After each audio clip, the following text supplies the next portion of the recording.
Assalamualaikum warahmatullahi wabarakatuh. Halo teman-teman, bertemu lagi bersama saya, Yuni Nurpika. Di video kali ini, kita akan belajar bagaimana cara menggunakan aplikasi Zoom Meeting di laptop. Seperti yang kita tahu, bahwa aplikasi Zoom Meeting ini merupakan salah satu aplikasi yang digunakan untuk mempermudah pelaksanaan pembelajaran jarak jauh atau pembelajaran online. Nah, langsung saja. Yang pertama, pastikan teman-teman sudah menginstal aplikasi Zoom Meeting ini di laptop masing-masing. Kemudian, seperti biasa, teman-teman bisa langsung saja login ke aplikasinya menggunakan email. Nah, nanti tampilan awal Zoom Meeting-nya itu seperti ini ya teman-teman. Di sini terdapat 4 fitur. Yang pertama ada New Meeting atau rapat baru.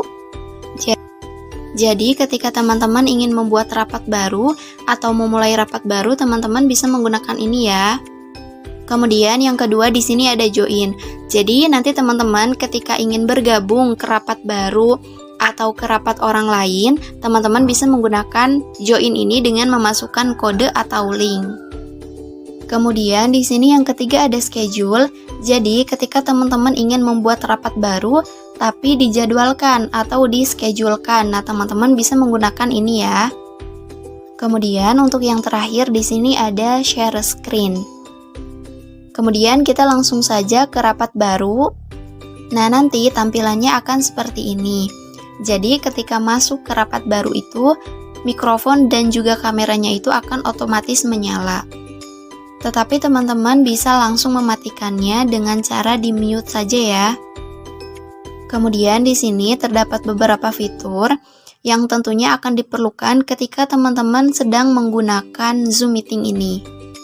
Tetapi di sini saya hanya akan menjelaskan atau mempraktikkan beberapa fitur saja karena memang ada beberapa fitur yang akan sangat diperlukan ketika kita menggunakan Zoom Meeting ini. Yang pertama di sini ada partisipan atau peserta. Jadi teman-teman bisa melihat nih, ada siapa saja dan berapa peserta yang mengikuti rapat yang teman-teman selenggarakan ini. Kemudian di bawahnya juga di sini ada fitur invite yang digunakan untuk mengcopy link ketika teman-teman ingin mengundang peserta lain agar masuk ke rapat yang teman-teman selenggarakan. Nah, di sini juga teman-teman bisa langsung mengcopy linknya. Kemudian setelah di-copy, teman-teman bisa share linknya melalui tampilannya akan menjadi seperti ini ketika ada peserta yang masuk. Tadi kan kita sudah mengcopy link. Nah, ceritanya kita sudah men-share linknya. Kemudian kita bisa melihat bahwa di sini ada 2 peserta yang mengikuti Zoom Meeting. Kemudian di bagian peserta ini ada icon titik 3. Nah, teman-teman bisa klik. Nah, di sini karena posisinya itu saya sebagai host, tetapi saya itu ingin menjadikan peserta lain sebagai host nih. Tinggal teman-teman pilih saja nih yang make host. Jadi nanti kita itu mengalihkan posisi host itu ke peserta yang lain. Nanti jadi peserta yang lain itu sebagai host dan kita itu sebagai peserta. Selanjutnya ada fitur chat.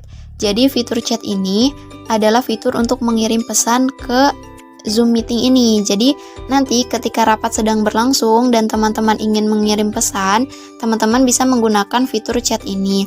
Nah, fitur chat ini bisa digunakan untuk memperlihatkan pesan kita ke semua peserta atau juga bisa pesan kita itu hanya dilihat oleh satu orang saja yang khusus. Kemudian fitur selanjutnya itu ada share screen. Nah, share screen ini untuk apa sih? Jadi misalnya nih, ketika teman-teman sedang melakukan Zoom Meeting bersama dosen misalnya. Nah, teman-teman itu akan melakukan presentasi. Nah, ini bisa menggunakan share screen. Ini bisa langsung diklik saja. Kemudian dipilih nih slide presentasi atau file mana yang akan teman-teman share. Tinggal diklik, kemudian nanti klik share. Nah, nanti tampilannya akan seperti ini. Kemudian, jika teman-teman sudah nih, presentasinya tuh sudah, tinggal teman-teman klik stop share saja. Yang selanjutnya ini ada fitur reaction atau reaksi. Jadi nanti teman-teman bisa menggunakan fitur ini untuk mengirimkan emoji-emoji, atau misalnya teman-teman itu nanti mau angkat tangan atau raise hand. Misalnya teman-teman tuh mau bertanya kepada dosen atau mengemukakan pendapat, nanti teman-teman bisa menggunakan fitur raise hand ini. Tinggal diklik saja. Kemudian jika teman-teman sudah selesai bertanya atau mengemukakan pendapat, teman-teman bisa langsung menurunkan tangan nih. Tinggal diklik saja lower hand. Fitur selanjutnya itu ada whiteboard.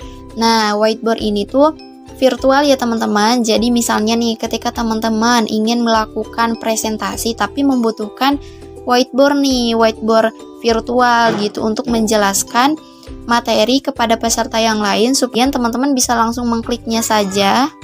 Kemudian nanti setelah diklik akan muncul tampilan seperti ini.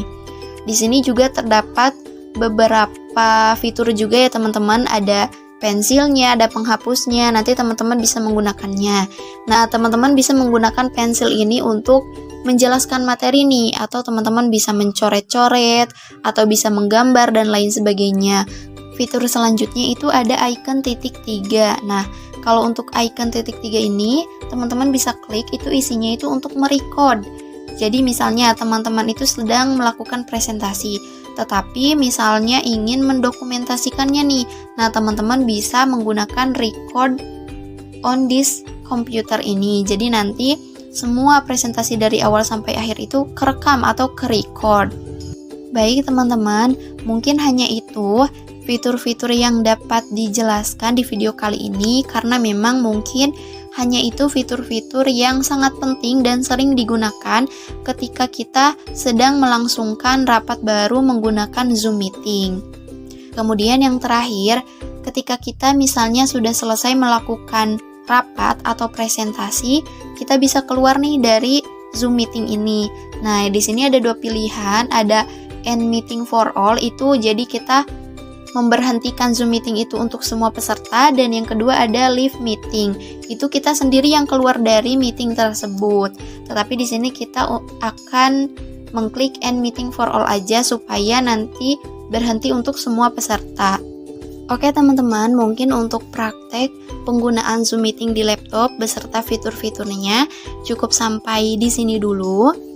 Semoga apa yang disampaikan di video kali ini dapat teman-teman pahami.